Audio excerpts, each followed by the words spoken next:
దేవుని యొక్క వాక్యాన్ని చదువుకుందాం.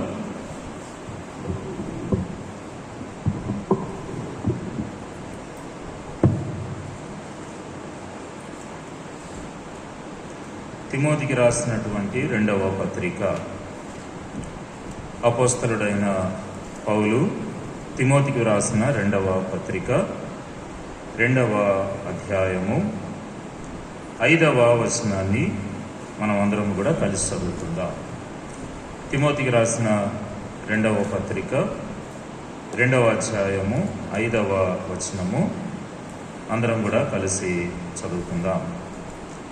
మరియు జట్టి అయిన వాడు పోరాడునప్పుడు నియమ ప్రకారము పోరాడకుంటే వానికి కిరీటము దొరకదు. ప్రియులారా, మరి సంఘంలో ఉన్నటువంటి యవన బిడ్డలైనటువంటి మీకందరికీ కూడా ప్రభు నామములో వందనములు తెలియపరుస్తూ ఉన్నాం. ఇంతవరకు కూడా సాక్ష్యాన్ని విన్నారు. వినయ్ని దేవుడు ఏ రీతిగా రక్షించుకున్నాడో మరి మనం ఇంతవరకు కూడా సాక్ష్యాన్ని వింటూ వచ్చాము.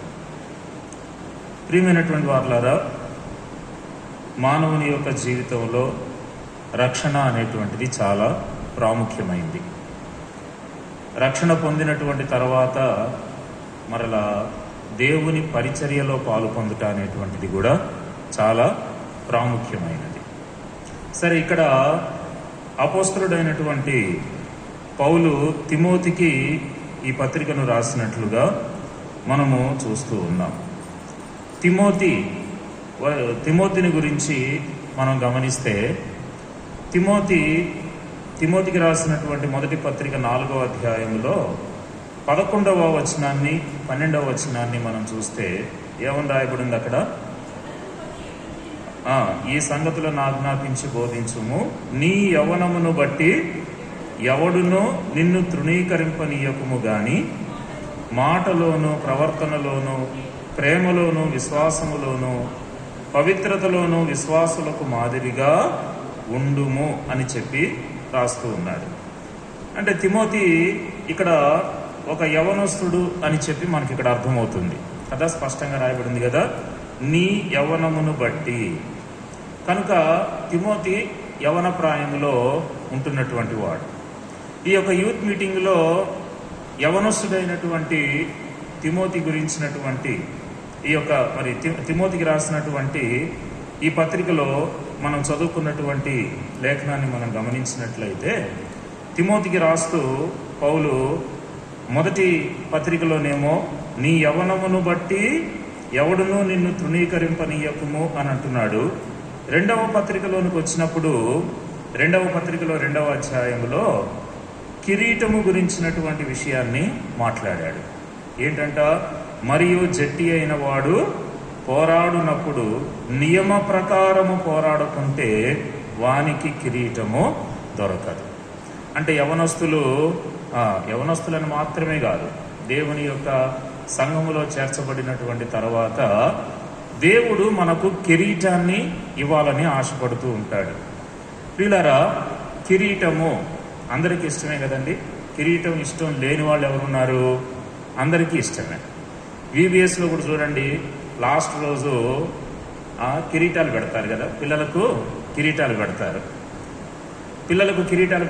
కాగితాలతో తయారు చేసి అట్ట ముక్కలతో అట్లా ఎర్త్లో తయారు చేసి కిరీటాలు పెడతారు. చూడండి, ఆ కిరీటాలు పెట్టగానే వాళ్ళు ఎంత సంబరపడిపోతూ ఉంటారు కదా పిల్లలు. అయితే కాగితాలతోటి తయారు చేసినటువంటి ఆ కిరీటాలకే వాళ్ళు అంతగా ఆనందిస్తూ ఉంటే దేవుడు మనకివ్వాలి అనుకుంటున్నటువంటి కిరీటము ఇంకెంత గొప్పగా ఉంటుందో. ఆ కిరీటము మన మీద పెట్టబడినప్పుడు ప్రియమైనటువంటి యవన బిడ్డలారా, మనము పొందేటువంటి ఆనందము అంతా ఇంత కాదు. కాబట్టి దేవుని యొక్క మార్గంలోనికి మనం వచ్చిన తర్వాత యవన ప్రాయములో ఉంటూ వచ్చినప్పుడు కావచ్చు, ఏ వయసులో ఉంటున్నప్పుడైనా సరే కావచ్చు, మనము దేవుని యొక్క బిడ్డలముగా ఏదో ఒక నమ్ముకున్నాము అన్నట్లుగా మనం ఉండటం కాదు. మేము కూడా నమ్ముకున్నాం, మేము కూడా పరలోకానికి వెళతాము అని చెప్పి ఏదో క్యాజువల్గా మనము క్రైస్తవులుగా మనం జీవించడం కాదు, కానీ దేని కొరకు ప్రయాసపడాలంట? కిరీటము కొరకు మనము ప్రయాసపడాలి. ప్రియులారా, పాస్ అయితే చాలు అనుకునేటువంటి విధానంలో మనం జీవించకూడదు. ఆత్మీయ జీవితం చాలే, 35 మార్కులు వస్తే చాలే, పాస్ అయితే చాలే, నెక్స్ట్ క్లాస్కి వెళ్ళిపోవచ్చు అనేటట్లుగా మనం ఉండకూడదు. మంచిగా చదివేవాడు దేని కొరకు ప్రయాసపడతాడు? డిస్టింక్షన్ కొరకు ప్రయాసపడతాడు కదా, హైయెస్ట్ ర్యాంక్ కొరకు ప్రయాసపడతాడు. కాబట్టి పాస్ అయితే చాలు అనుకునేటువంటి విధానములో మనం ఉండకూడదు, కానీ అధికమైనటువంటి మార్కులు, ఒక డిగ్రీ దేవుని ఎదుట ఒక స్థాయిలోనికి మనము రాగలిగేటట్లుగా, దేవుణ్ణి సంతోషపరిచేటువంటి స్థాయిలోనికి మనం రాగలిగేటట్లుగా మనము ఉండగలగాలి. కాబట్టే నియమ ప్రకారము పోరాడుకుంటే వానికి ఏం దొరకదంట? కిరీటము దొరకదు. మనం నమ్ముకున్న తర్వాత కిరీటం కొరకు మనము ప్రయాసపడాలి. ఇప్పుడు ఒక 5 కిరీటాల గురించి చూద్దాం. 5 కిరీటాలు కదా, ఇప్పట్లో కాదులే మీటింగ్ అని అనుకోవద్దు. ఏమ్మా, ఇప్పట్లో కాదులే మీటింగు, ఇప్పుడే వదిలిపెట్టడు అన్న అని చెప్పేసి అని అనుకోవద్దు. ఒక పావు గంటలో మొత్తం ముగించేసేస్తాను. 5 కిరీటాలు ఏంటి? దేవుడు మనకిద్దామనుకున్న కిరీటాలు ఏంటి?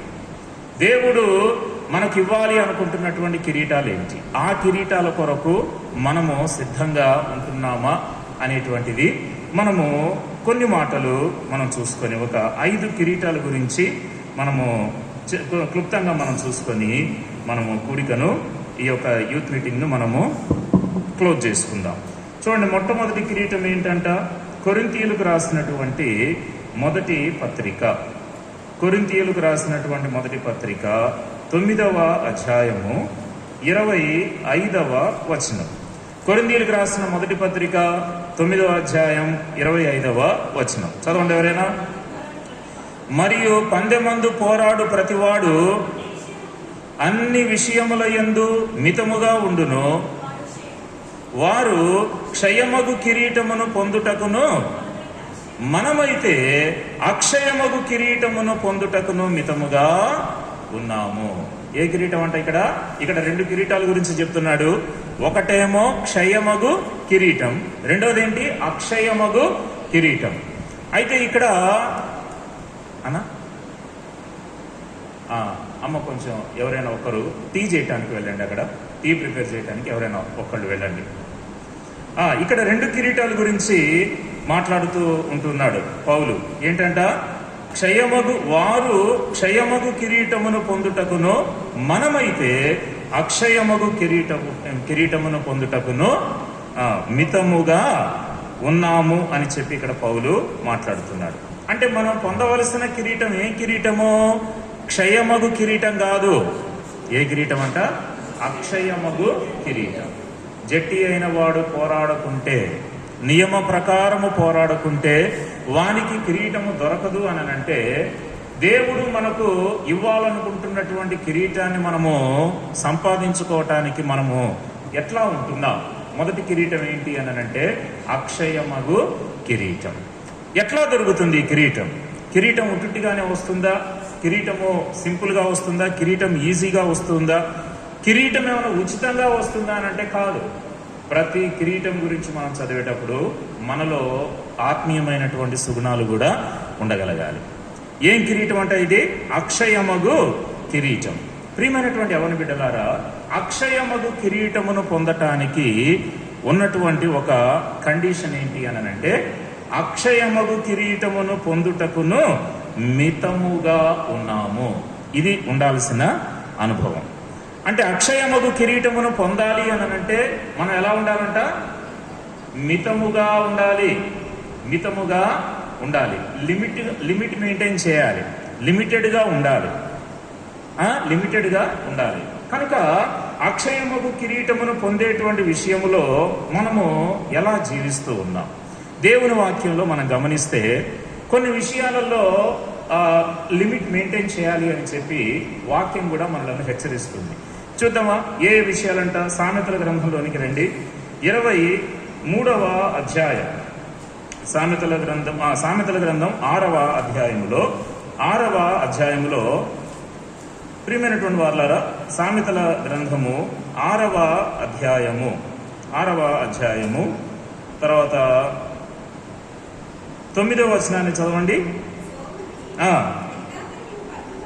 సోమరి ఎందాక నీవు పండుకొని ఉందువు, ఎప్పుడు నిద్ర లేచెదవు.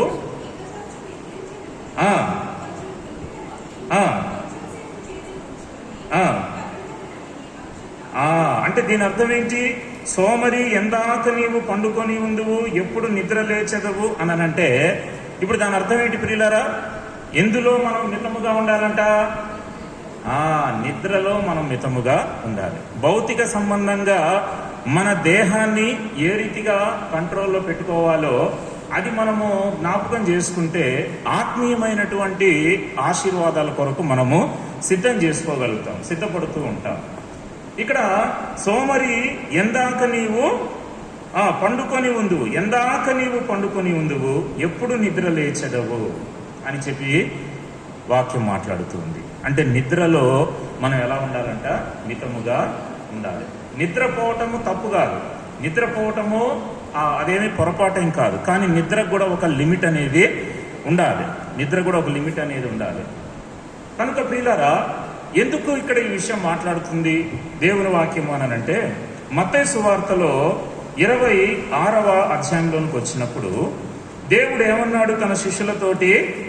25వ అధ్యాయం చూడండి, 26వ అధ్యాయం మత్తయి రాసినటువంటి సువార్త 26వ అధ్యాయము 36వ వచనములో, అంతటా యేసు వారితో కూడా గెత్సేమనే అనబడిన చోటికి వచ్చి, నేను అక్కడికి వెళ్ళి ప్రార్థన చేసి వచ్చే వరకు మీరిక్కడ కూర్చుండుడని శిష్యులతో చెప్పి, అక్కడికి వెళ్ళి నేను ఏం చేస్తాను? ప్రార్థన చేస్తాను, తిరిగి వచ్చేంత వరకు కూడా మీరిక్కడ ఉండండి, మీరిక్కడ కూర్చోండి అని చెప్పి దేవుడు శిష్యులతో చెప్పాడు. అయితే ఆయన యొక్క తలంపు ఏంటి అనంటే, చూడండి, అక్కడ ప్రార్థన చేయటానికి అని చెప్పి యేసుక్రీస్తు ప్రభువారు వెళ్ళాడు. ఆ తర్వాత వచ్చి చూసినప్పుడు అంట ఎట్లా ఉన్నారంట వాళ్ళు ఏం చేస్తున్నారండి? వాళ్ళు నిద్రపోతూ ఉంటున్నారు కదా, నిద్రపోతూ ఉంటున్నారు. యేసు ప్రభు ఏం చెప్పాడు వాళ్ళని? మీరు ఇక్కడ మెలకువగా ఉండాలి. కింద వచనంలో మనం గమనిస్తే 38వ వచనంలో, అప్పుడు యేసు మరణమగునంతగా నా ప్రాణము బహుదుఃఖములో మునిగి ఉన్నది, మీరు ఇక్కడ నిలిచి నాతో కూడా మెలకువగా ఉండుడని వారితో చెప్పి, నాతో కూడా మెలకువగా ఉండండి, నేను వెళ్ళి ప్రార్థన చేసుకొని వస్తాను, అయితే మీరు ఇక్కడ నిద్రపోండి అని చెప్పట్లే. నేను వెళ్ళి ప్రార్థన చేసుకుంటాను, అయితే మీరు నాతో కూడా మెలకువగా ఉండాలి అని చెప్పి దేవుడు చెప్తే, యేసు ప్రభు వచ్చి చూసినప్పుడు వాళ్ళు ఏం చేస్తున్నారంట? వాళ్ళు నిద్రించుట చూచి 40వ వచనంలో, ఆయన మరలా శిష్యుల యొద్దకు వచ్చి వారు నిద్రించుట చూచి. అంటే గమనించండి, ఆ టైంలో దేవుడు వాళ్ళకి చెప్పినటువంటి సంగతి వేరు. ఆయనతో కూడా మెలకువగా ఉండాలని చెప్పి దేవుడు చెప్పాడు, కానీ వాళ్ళు నిద్రిస్తూ ఉన్నారు. తర్వాత ఏమైంది? ఎందుకు వాళ్ళని మెలకువగా ఉండమన్నాడు అనంటే, మీరు శోధనలో ప్రవేశించకుండానట్లు మెలకువగా ఉండి ప్రార్థన చేయండి. అంటే ఎందుకు మెలకువ అవసరం? నిద్రను ఎందుకు కంట్రోల్ చేసుకోవాలి? నిద్రను ఎందుకు ఒక లిమిట్గా పెట్టుకోవాలి అనంటే, మీరు శోధనలో ప్రవేశించకుండానట్లు, శోధనలు రాకుండా ఉండునట్లని కాదు అక్కడ ఉద్దేశం. అది ఆ శోధనలు అందరికీ వస్తాయి, సేవకులకి వస్తాయి, సంఘ పెద్దలకి వస్తాయి, విశ్వాసులకు వస్తాయి, యూత్కి వస్తాయి, అందరికీ వస్తాయి శోధనలు. కానీ ఆ శోధనలో మనము పడిపోకూడదు, ఆ శోధనలో మనము ప్రవేశించకుండానట్లు మనము మెలకువ కలిగిన జీవితాన్ని జీవించాలి. అయితే ఇప్పుడు యేసు ప్రభు చెప్పినప్పటికీ కూడా వాళ్ళు మెయింటైన్ చేయలేకపోయారు. ఆఖరికి ఏం జరిగిందండి? వాళ్ళు అక్కడ నిలబడలేదు. ఒక శోధన అనేది అక్కడ వచ్చింది. సైనికులు వచ్చినటువంటి తర్వాత అక్కడ ఒక మాట రాయబడి ఉంది 56వ వచనంలో, అయితే ప్రవక్తల లేఖనములు నెరవేరునట్లు ఇదంతయు జరిగినని చెప్పెను. అప్పుడు శిష్యులందరూ ఆయనను విడిచి పారిపోయేది. నిలబడ్డారా? వాళ్ళు నిలబడలేరు. ఏమైపోయారు? పారిపోయారంట, పారిపోయినారు. ఏమన్నాడు పేతురు? ప్రభువా, నీతో కూడా నేను చావవలసి వచ్చినను, నీ విషయమే నేను అభ్యంతరం పడను అని అన్నాడు. కానీ ఇప్పుడు అక్కడ ఏమైపోయాడు? పారిపోయాడు. కారణం ఏంటి ప్రియులారా? ఎందుకు అక్కడ మెలకువగా ఉండమన్నాడు అని అంటే, ప్రార్థనలో ఆ సిచ్యువేషన్ కొరకై ఒక ప్రిపరేషన్ కొరకు, ఒక సిద్ధపాటు కొరకు యేసు ప్రభు ముందు హెచ్చరిస్తే వాళ్ళు ప్రిపేర్ కాలేకపోయారు, ఆత్మీయంగా సిద్ధం చేసుకోలేకపోయారు. కారణం ఏంటి? వాళ్ళు మెలకువగా ఉండలేదు, నిద్రను కంట్రోల్ చేసుకోలేక, ప్రార్థనలో ఉండలేక వాళ్ళు నిద్రించినారు. కనుక ఏమైపోయారు? పారిపోయినటువంటి అనుభవం వచ్చింది. కనుక నిద్రలో మనము ఎలా ఉండాలంట? లిమిట్గా ఉంటూ ఉండాలంట. నిద్రపోయేటువంటి వాళ్ళను ఎట్లా పోల్చాడు అంటే, నిద్రకు లొంగిపోయిన వాళ్ళను, నిద్రను మెయింటైన్ చేసుకోలేకపోయినటువంటి వాళ్ళను, నిద్రకు ఒక బానిసగా అయిపోయినటువంటి వాళ్ళను సామెతల గ్రంథంలో ఏమన్నాడు?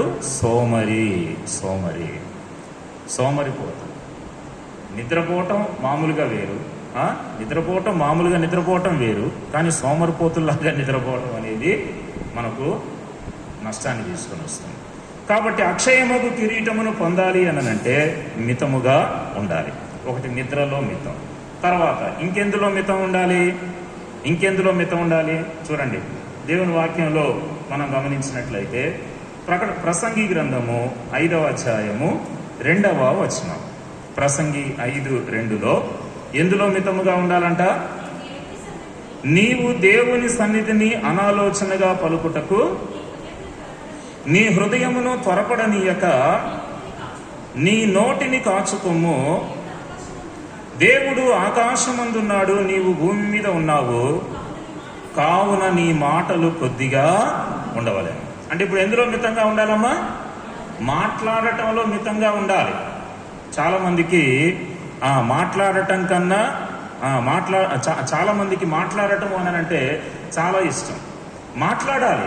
ఎట్లా మాట్లాడాలి? ఒక అవసరతను బట్టి మాట్లాడాలి, సమయాన్ని బట్టి మాట్లాడాలి, సందర్భాన్ని బట్టి మాట్లాడాలి. ఏమీ తెలియకపోయినా సరే అన్ని తెలిసిన వాళ్ళకిలాగా కొంతమంది మాట్లాడుతూ ఉంటారు. వీళ్ళరా, అది చాలా తప్పు. దేవుని వాక్యంలో ఏమనుంది? విస్తారమైన మాటలలో దోషము ఉండక మాను. కాబట్టి మనము మాటలలో మితముగా ఉండాలి. యవనస్తుడైన తిమోతికి కూడా పౌలు అంటాడు, నీ యవనమును బట్టి ఎవరును నిన్ను తృణీకరింపనీయకము గాని మాటలోను, చూసారా, మొదటిగా చెప్తూ ఉన్నాడు, మాటలోను, ప్రవర్తనలోను, ప్రేమలోను, విశ్వాసములోను, పవిత్రతలోను విశ్వాసులకు మాదిరిగా ఉండుము. కాబట్టి మనం ఎందులో మితముగా ఉండాలి అని అంటే మాట్లాడటంలో. మనము దేవుని ప్రజలంగా వినుటకు మనము ఇష్టపడాలి. వినుట వలన ఏం కలుగుతుంది? విశ్వాసము కలుగుతుంది. కాబట్టి వినటానికి మనము వేగిరపడాలి, వినటానికి మనం ఇష్టపడాలి. కొన్నిసార్లు మన మైండ్ సెట్ ఎట్లా ఉంటుంది అని అంటే, మనము ఎదుటోడు చెప్పేది వినటానికి మన మనసు కొన్నిసార్లు ఒప్పుకోదు. నేనే మాట్లాడాలి, నేనే చెప్పాలి, నేను చెప్పేదంతా ఎదుటోడు వినాలి అనేటట్లుగా చాలాసార్లు మనం ప్రవర్తిస్తూ ఉంటాం ప్రియులారా. ఎక్కడో ఒక చోట మళ్ళా విడిచికొట్టింది మరి కదా. కాబట్టి మనము మాటలలో మితముగా ఉండాలి. చెప్పండి, ఎందులో మితంగా ఉండాలి? నిద్రలో మితముగా ఉండాలి. రెండవది మాటలలో మితముగా ఉండాలి. ఇంకో మాట చూడండి, ఎందులో మితంగా ఉండాలంట? సామెతల గ్రంథంలోనే 23వ అధ్యాయము 2వ వచనం. చూడండి, సామెతలు 23:2. నీవు తిండిపోతు అయిన ఎడల నీ గొంతుకకు కత్తి పెట్టుకోను. అంటే ఇప్పుడు చెప్పండి, ఎందులో మితంగా ఉండాలమ్మా? తిండిలో మితంగా ఉండాలి. తిండిలో మితంగా ఉండాలి. కడుపు నిండా తినటం తప్పేం లేదు, కానీ గొంతుకు తాగా తింటే మాత్రం నష్టం వస్తుంది కదా. తిండి తినటం మంచిదే, దానికి ఒక లిమిట్ అనేది ఉంటుంది ప్రియులారా. కరెక్ట్ సమయానికి తినాలి, తర్వాత ఆరోగ్యకరమైనటువంటి తిండి తినాలి, కడుపు నిండా తినాలి, తప్పేమీ లేదు. కానీ తిండి ఇంక నోట్లోకి వచ్చేంత వరకు, గొంతుకులోకి వచ్చేంత వరకు కూడా మనము దానికి లొంగిపోకూడదు. ఒకసారి ఏమైందనంటే, నేను చదువుకునే దినాలలో విజయవాడలో అప్పుడు లాంగ్ టర్మ్ కోచింగ్ కొరకు అని చెప్పి, ఎంసెట్ లాంగ్ టర్మ్ కోచింగ్ కొరకు అని చెప్పి విజయవాడలో చదువుకున్నాను. అక్కడ ఒకసారి ఇక మామూలు యాన్యువల్ ఫంక్షన్ జరుగుతుంది కదా. యాన్యువల్ ఫంక్షన్ జరిగినప్పుడు అబ్బబ్బబ్బా మామూలుగా వంటలు కాదండి, రకరకాలైనటువంటి వంటలు పెట్టారు. అప్పటికి ఇంకా నేను యేసుప్రభుని నమ్ముకోలేదు, లోకస్తుడిగానే ఉన్నాను. రకరకాలైనటువంటి వంటలు, చికెన్ చేశారు, మటన్ చేశారు, ఫిష్ చేశారు, పప్పు, సాంబారు, పెరుగు, ఇంకా రకరకాలైనటువంటి వంటలు, ఇవన్నీ వంటలు ఆ రోజున అక్కడ చేశారు. ఇక వాటిని చూడగానే మాదొక పనికిమాలిన బ్యాచ్ ఉండేది. అందరం లోకస్తులమే కదా, ఎవరు యేసుప్రభుని నమ్ముకోలేదు. మేము అందరం అనుకున్నాం అనమాట, ఒరేయ్ ఈ రోజు ఇక తగ్గేదే లేదురా, దొరికినట్టు మొత్తం మంచిగా లాగిచ్చేసేయాలరా అని చెప్పేసి అందరం, నేను నా ఫ్రెండ్స్ అందరం కూడా అనుకున్నాం. మీరు నమ్ముతారో లేదో ప్రియులారా, మామూలుగా తినలే ఆ రోజు. తిన్న తర్వాత 40 నిమిషాల దాకా మాకు గాలాడలే. అసలు చచ్చిపోతామేమో అనుకున్నాం ఆ రోజు. మేము మా ఫ్రెండ్స్ చచ్చిపోతామేమో అనుకుని అసలు గాలాడట్లేదు. ఆ తిండి మామూలు తిండి కాదు ఆ రోజు. అటు గాలాడట్లేదు, ఇక ఒకరినొకరిని పలకరించుకోలేకపోతున్నాం. అసలు ఇక మాట కూడా రావట్లేదు, సైకిల్ చేసుకోవటమే. ఇక సైకిల్ చేసుకోవటమే, మాటలు కూడా రావట్లే. కొన్నిసార్లు ఏమో నిలబట్టడానికి ఓపికలేక మామూలు గంతులేస్తారు చూసారా, ఆ రీతిలో గంతులేసాం ఒక్కొక్కరు. ఎందుకు ఏమైపోతామో ఏమో అని చెప్పి గంతులేసుకుంటా, సైకిల్ చేసుకుంటా, అబ్బాబ్బాబ్బా మామూలు ఇబ్బంది పడలేదండి. జీవితంలో ఏనాడు అట్లాంటి తిండి తినలే, అంత తిండి ఎప్పుడు కూడా తినలే. ఇక ఆ రోజున కొంచెం ఉపశమనం, ఒక 40 మినిట్స్ తర్వాత అయిపోయిన తర్వాత ఉపశమనం వచ్చిన తర్వాత మళ్ళీ అందరం కూర్చొని మాట్లాడుకున్నాం, ఒరే ఇంకెప్పుడు ఇట్లాంటి తిండి తినవద్దురా, లిమిట్గా తిన్నావురా, ఇంత కకృతి మనకి పనికిరాదు అని చెప్పి మళ్ళా అనుకున్నాం. అందుకని నీవు తిండిపోతు అయిన ఎడల నీ గొంతుకకు ఏం పెట్టుకోమన్నాడు? కత్తి పెట్టుకోవాలంట. మెయింటైన్ చేయాలి. కడుపు నిండా తినటంలో తప్పు లేదు, కానీ అది ఆ లిమిట్ అనేటువంటిది క్రాస్ చేయకూడదు, లిమిట్ అనేది దాటకూడదు, మెయింటెనెన్స్ ఉండాలి ప్రియుల. కాబట్టి అక్షయముగు కిరీటమును పొందుటకు ఎట్లా ఉండాలంటే మనము మితముగా ఉండాలి. తిండిలోను, నిద్రలోను, మాటలోను మితముగా ఉండాలి. ఇది మొదటి కిరీటం గురించిన హెచ్చరిక. తర్వాత రెండవ కిరీటం ఏంటి? తెస్సలోనికలకు రాసిన మొదటి పత్రిక 2వ అధ్యాయము 19వ వచనం. తెస్సలోనికలకు రాసిన మొదటి పత్రిక 2వ అధ్యాయము 19వ వచనంలో ఏ కిరీటం అంట? ఏలయనగా మా నిరీక్షణ అయినను ఆనందమైనను అతిశయ కిరీటమైనను ఏది? రెండవ కిరీటము యవన బిడ్డలైనటువంటి మిమ్మల్ని అందరినీ కూడా దేవుడు ప్రేమించి, మిమ్మల్ని మాత్రమే కాదు సంఘంలో ఉంటున్న ప్రతి ఒక్కరిని కూడా దేవుడు ప్రేమించి ఇద్దామనుకుంటున్న కిరీటం ఏంటి అని అంటే అతిశయ కిరీటం. ఇప్పుడు పౌలు అంటున్నాడు, మా నిరీక్షణ అయినను ఆనందమైనను అతిశయ కిరీటమైనను ఏది? ఏంటి మా కిరీటం ఏంటి అని అంటే మన ప్రభు అయిన యేసు యొక్క రాకడ సమయమున ఆయన ఎదుట మీరే కదా. అంటే రెండవదిగా ప్రియమైన వారలారా, అతిశయ కిరీటము ఏంటి? అతిశయ కిరీటం మనం పొందాలి అని అంటే ఆత్మల సంపాదన మనకు ఉండాలి. ఆత్మల సంపాదన. పౌలు ఏమంటున్నాడు? ఏంటి మా కిరీటం? ఏంటి మా నిరీక్షణ? ఏంటి మా ఆనందం? ఏంటి మా అతిశయము? మా అతిశయ కిరీటం ఏంటి అని అంటే ఆయన రాకడ సమయంలో మీరే కదా. అంటే దాని అర్థం ఏంటి? దేవుని కొరకు నేను సంపాదించిన నా ఆత్మలైన మీరే కదా. కాబట్టి ప్రియులారా, దేవుని కొరకై ఆత్మల సంపాదన భారం కలిగినటువంటి వాడు, దేవుని కొరకు ఆత్మలను సంపాదించేటువంటి వాడు మాత్రమే ఈ అతిశయ కిరీటాన్ని పొందగలుగుతారు. నేనొక్కడిని రక్షించబడితే చాలు అని అనుకోవద్దు, నేనొక్కడిని యేసు ప్రభువుని నమ్ముకుంటే చాలు అని అనుకోవద్దు. ఆత్మలను మనం దేవుని కొరకు సంపాదించాలి. కీర్తనల గ్రంథంలో 2వ కీర్తనలోనికి వచ్చినప్పుడు నన్ను అడుగుము అని చెప్పని అన్నాడు. ఏమడగమన్నాడు? 2వ కీర్తన 8వ వచనం చూడండి. నన్ను అడుగుము, జనములను నీకు స్వాస్థ్యముగాను భూమిని దిగంతముల వరకు సొత్తుగాను ఇచ్చేదను. నన్ను అడుగు, ఏమడగాలి? ఎన్నో అడుగుంటావు కదా, యవన బిడ్డలు అయినటువంటి మీరు ఎన్నో అడుగుంటారు ప్రభు దగ్గర. కానీ ఇప్పుడు దేవుడు ఏమడగమంటున్నాడు? నన్ను అడుగు, జనములను నీకు స్వాస్థ్యముగా ఇస్తాను. అంటే ప్రియులారా, ఆత్మల భారం అనేది మనలో ఉండాలి, ఆత్మల సంపాదన అనేది మనలో ఉండాలి.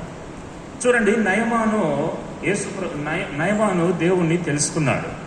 నయమాను ఆ యొక్క రాజుల 2వ గ్రంథంలోనికి మనం వచ్చినప్పుడు 5వ అధ్యాయములో రాజుల 2వ గ్రంథం 5వ అధ్యాయములో నయమాను దేవుని గురించి ఒక సాక్ష్యాన్ని చెప్పాడు. ఏమని సాక్ష్యం చెప్పాడు? చూడండి, 17వ వచనం చదవండి. 15వ వచనం. తన పరివారముతో కూడా దైవజనుల దగ్గరకు తిరిగి వచ్చి అతని ముందర నిలిచి, చిత్తగించుము, ఇశ్రాయేలులోనున్న దేవుడు తప్ప లోకమంతటి అందును మరి ఒక దేవుడు లేడని నేను ఎరుగుదును. నయమానిస్తూ ఉన్నాడు సాక్ష్యం. ఒక అన్యుడు దేవుడు స్వస్థత ఇచ్చినటువంటి తర్వాత ఇప్పుడు ఏమంటున్నాడు? ఇశ్రాయేలులో ఉన్న దేవుడు తప్ప లోకమంతటి అందును మరి ఒక దేవుడు లేడు. అంటే నిజమైన దేవుడు ఎవరు అనేటువంటిది ఇప్పుడు నయమాను గ్రహించాడు, నయమాను తెలుసుకున్నాడు. ఎలా తెలుసుకున్నాడు?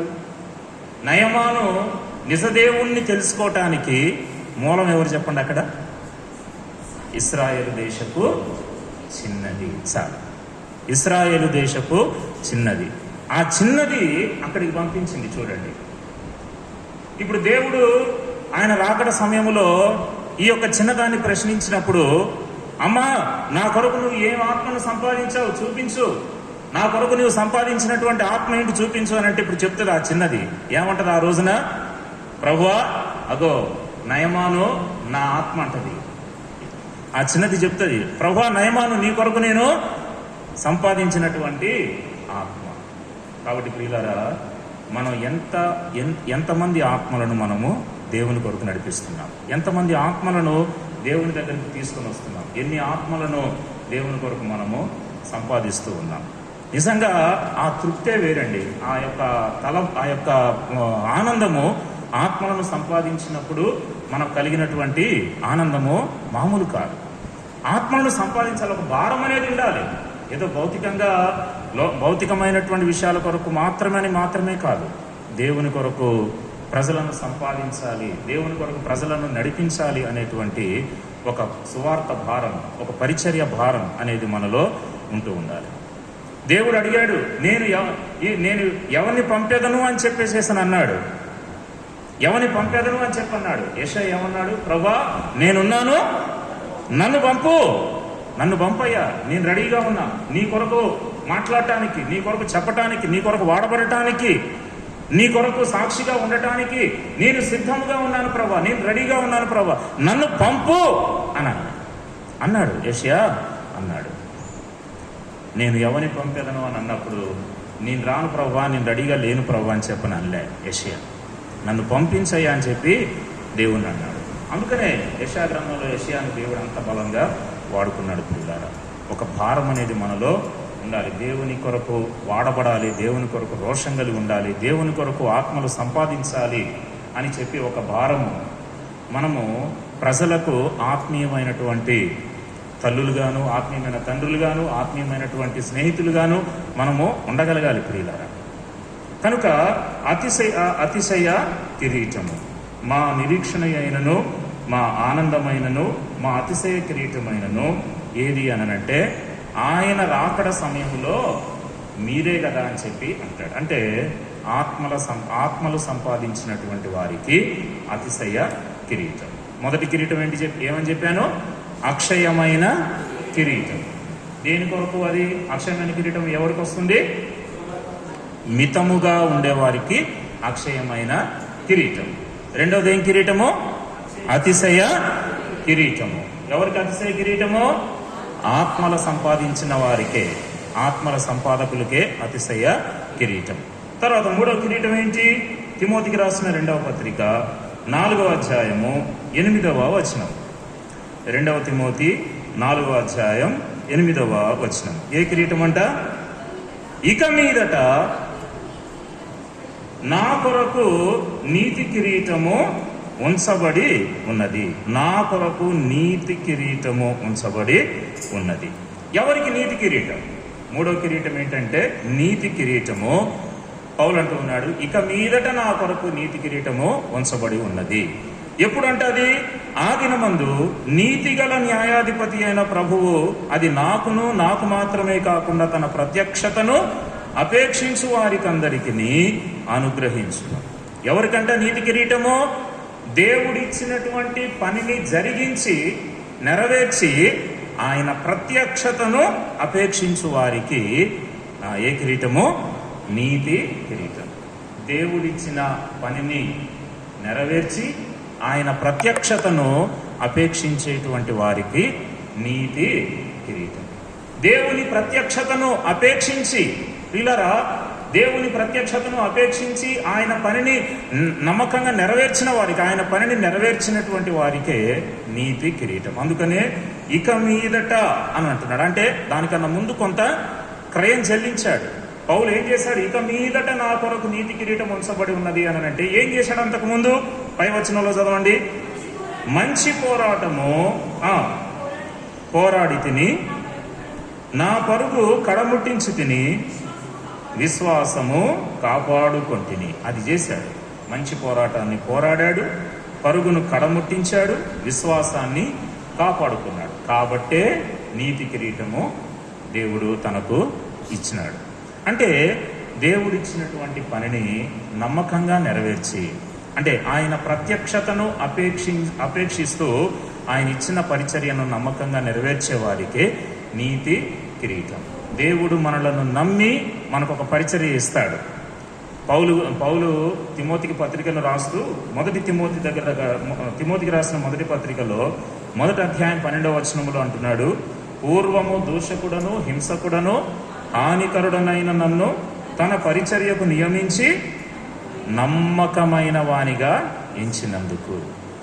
అంటే దేవుడు పౌలును నమ్మాడు. నమ్మి పరిచర్యను అనుగ్రహించాడు. ఇప్పుడేమంటున్నాడు పౌలు? నా పరుగు కడముట్టించి తిని నా విశ్వాసాన్ని కాపాడుకున్నాను, మంచి పోరాటము పోరాడాను. అంటే దేవుని యొక్క ప్రత్యక్షతను అపేక్షిస్తూ ఆయన పరిచర్య నమ్మకంగా నెరవేర్చినటువంటి వారికి ఏ కిరీటం చెప్పండి? నీతి కిరీటం. ఇది 3వ కిరీటం. 4వ కిరీటం ఏంటి? యాకోబు రాసినటువంటి పత్రిక 1వ అధ్యాయము 12వ వచనం. యాకోబు రాసిన పత్రిక 1వ అధ్యాయం 12వ వచనం. ఏ కిరీటం ఇది? శోధన సహించువాడు ధన్యుడు, అతడు శోధనకు నిలిచిన వాడై ప్రభువు తన్ను ప్రేమించు వారికి వాగ్దానము చేసిన జీవ కిరీటమును పొందును. 4వది ఏ కిరీటం అమ్మా? జీవ కిరీటం. 4వది జీవ కిరీటం. ఎవరు కలుగుతుంది ఈ జీవ కిరీటము అనంటే అతడు శోధనకు నిలిచిన వాడై ప్రభు తన్ను ప్రేమించు వారికి వాగ్దానం చేసిన జీవ కిరీటము పొందును. అంటే ఎవరికి జీవ కిరీటం అంటే ఎవరైతే శోధనలలో నిలబడతారో, శోధనలో నిలిచినటువంటి వారికి మాత్రమే జీవ కిరీటం. శోధనలలో పడిపోయిన వారికి ఈ కిరీటము దేవుడు ఇవ్వలేడు. నిలబడతారు. శోధనలు అందరికీ వస్తాయి. పేతురుకు వస్తాయి, భక్సింగ్ గారికి వస్తాయి, బిల్లీ గ్రహం గారికి వస్తాయి, నీకు వస్తాయి, నాకు వస్తాయి, అందరికీ వస్తాయి. అయితే ఎవరైతే నిలబడతారో వాళ్లకు జీవ కిరీటం. కనుక ఎన్ని శోధనలు వస్తూ ఉంటాయి. ప్రాముఖ్యంగా యవన ప్రాయంలో ఉంటున్నారు మీరంతా కూడా. రకరకాలైనటువంటి శోధనలు స్నేహితులు గుండా వస్తూ ఉంటాయి, రకరకాలైనటువంటి శోధనలు లోకస్తులు గుండా వస్తూ ఉంటాయి, రకరకాలుగా వస్తూ ఉంటాయి. అయితే చాలా జాగ్రత్తగా ఉంటూ శోధనలలో పడిపోకూడదు. మీరు శోధనలో ప్రవేశించకుండానట్లు మెలకువగా ఉండి ప్రార్థన చేయుడి అని చెప్పి యేసుప్రభు అన్నాడు. కనుక ఎవరైతే శోధనలో నిలబడతారో వాళ్లకు జీవ కిరీటం. లాస్ట్ కిరీటం ఏంటనంటే పేతురు రాసిన మొదటి పత్రిక 5వ అధ్యాయము 4వ వచనం. 1 పేతురు 5:4 చదవమ్మా. ప్రధాన కాపరి ప్రత్యక్షమైనప్పుడు మీరు వాడబారని మహిమ కిరీటము పొందుదురు. ప్రధాన కాపరి ప్రత్యక్షమైనప్పుడు మీరు వాడబారని మహిమ కిరీటము పొందుదురు. అంటే ఎవరికి? ఇప్పుడు ఐదో కిరీటం ఏంటి అని అంటే మహిమ కిరీటం. ఎవరికంట? మీరు వాడబారని మహిమ కిరీటం పొందుదురు అని అంటున్నాడు. ఎవరు వాళ్ళు అని అంటే పై వచనంలో ఉంది, మీకు అప్పగింపబడిన వారిపైన ప్రభువునైనట్టు ఉండక మందకు మాదిరులుగా ఉండుడి. అంటే ఎవరికంట ఈ కిరీటం? ఎవరికండి మహిమ కిరీటం? ఎవరికి అనంటే మాదిరిగా ఉన్న వారికి మహిమ కిరీటం. ఏమంటున్నాడు? అప్పగింపబడిన వారిపైన ప్రభువునైనట్టు ఉండక మందకు మాదిరులుగా ఉండుడి అని చెప్పి ఇక్కడ దేవుని వాక్యము సెలవిస్తూ ఉంది. కనుక మనము ఇతరులకు ఎలా ఉండాలంట? మాదిరిగా ఉండాలి. తిమోతికి అదే అన్నాడు కదా. తిమోతి కూడా పత్రికను రాస్తూ, నీ యవనమును బట్టి ఎవడునో నిన్ను తృణీకరింపనీయకమో గాని మాటలోను, ప్రవర్తనలోను, ప్రేమలోను, తర్వాత విశ్వాసములోను, పవిత్రతలోను విశ్వాసులకు మాదిరిగా ఉంటుంది. విశ్వాసులకు మాదిరిగా ఉంటుంది. ఎవ్వరు కూడా మనల్ని పాయింట్అవుట్ చేసేటట్లుగా, ఎవరు కూడా మనలను ఏలెత్తి చూపించేటట్లుగా మనము ప్రవర్తించకూడదు. మనల్ని మనం జాగ్రత్త చేసుకోవాలి. నేను దేవుని ఎదుట నమ్మకంగానే ఉన్నానులే, ప్రజల మధ్యలో నేను ఎట్టున్నా పర్వాలేదు, నేను దేవుని ఎదుట నమ్మకంగా ఉన్నానులే అని అనుకోవద్దు ఎప్పుడు కూడా. దేవుని వాక్యం ఏమనుంది? యేసు ఎక్కడ వర్ధిల్లాడంట? జ్ఞానమందును, వయస్సునందును, దేవుని దయందును, మనుష్యుల దయందును. ఉందా లేదా ఆ మాట? అంటే దేవుని దయలో వర్ధిల్లాలి, మనుషుల దయలో కూడా వర్ధిల్లాలి. దేవుని ఎదుట మనం సాక్ష్యం సంపాదించుకోవాలి, మనుషుల ఎదుట కూడా మనము సాక్ష్యాన్ని సంపాదించుకోవాలి.